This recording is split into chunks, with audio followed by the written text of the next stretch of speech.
मैं रिपोर्टर स्नेहा धीर, साझा पंजाब टीवी, अमृत।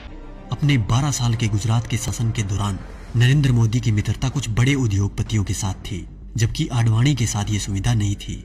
धन की व्यवस्था करने में नरेंद्र मोदी सफल रहे। अब उसके बाद घटनाक्रम धीरे धीरे बदलने लग गया। पूंजीपतियों ने भाजपा के सामने शर्त रख दी कि भाजपा को तभी धन उपलब्ध करवाएंगे जब नरेंद्र मोदी को प्रधानमंत्री पद का उम्मीदवार पार्टी घोषित कर दे।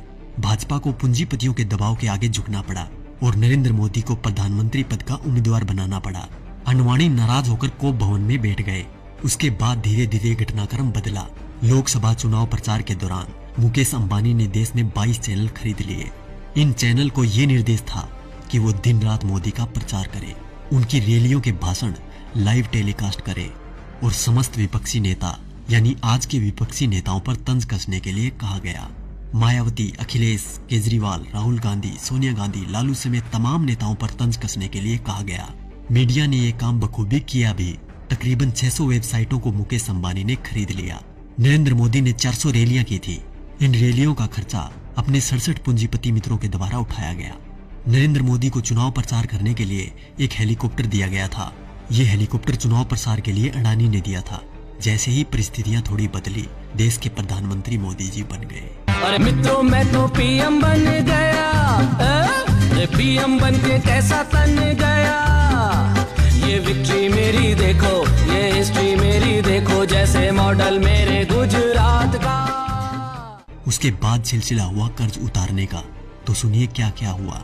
अडानी को ऑस्ट्रेलिया के क्वींसलैंड शहर में खनन के लिए 600 करोड़ का कर्ज नरेंद्र मोदी ने दिलवाया। उनके पिछले 67,000 करोड़ के लोन को माफ कर दिया गया।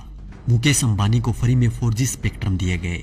इसके अलावा मुकेश अंबानी की कंपनी पर पिछली सरकार द्वारा लगाया गया जुर्माना माफ कर दिया गया। उनके भी कुछ कर्जों का राइट ऑफ कर दिया गया। दैनिक जागरण अखबार ने लोकसभा प्रचार के दौरान नरेंद्र मोदी का बखूबी साथ दिया था, इसलिए इस अखबार के मालिक को मोदी जी ने राज्यसभा में सांसद बना दिया। दैनिक भास्कर अखबार, जिसके मालिक वेदांता कंपनी है, उसको मोदी जी ने छत्तीसगढ़ में कोयले की खदान दिलवा दी।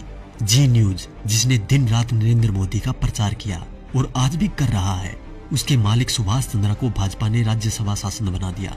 और अब बात करें किसान और गरीब लोगों की, तो शायद उनके बारे में मुझे बोलने की जरूरत ही नहीं, क्योंकि सभी नेता कोई भी पार्टी का हो एक ही बात बोलता है, कर्ज माफ, लोगों को नौकरी और लड़कियों को सम्मान। तो क्या हुआ भाई साहब, कर्ज तो आप सभी का माफ हो ही गया होगा और नौकरी भी लग गई होगी, आराम से घर बैठकर खाने की। वैसे देखा जाए तो हम जवानों को इस फोन से फुर्सत मिले तब ना। 4G की लहर ऐसी आई है, हमारी आवाज तभी निकलती है जब टिकटॉक और PUBG बैन हो जाए। वैसे भी टिकटॉक के बैन होते ही अंबानी ने 5 बिलियन का ऑफर दे दिया टिकटॉक को कि हमें बेच दो, हम खरीद लेंगे। और रही बात PUBG मोबाइल गेम की, तो PUBG बैन होते ही खबर आई कि हम 4G गेम मैदान में उतार रहे हैं। अच्छी बात है, मेक इन इंडिया होना भी चाहिए, पर शायद अब इस गेम से युवा गलत दिशा में नहीं जाएंगे, क्योंकि इसको गंगा के जल से धोकर लॉन्च किया जाएगा।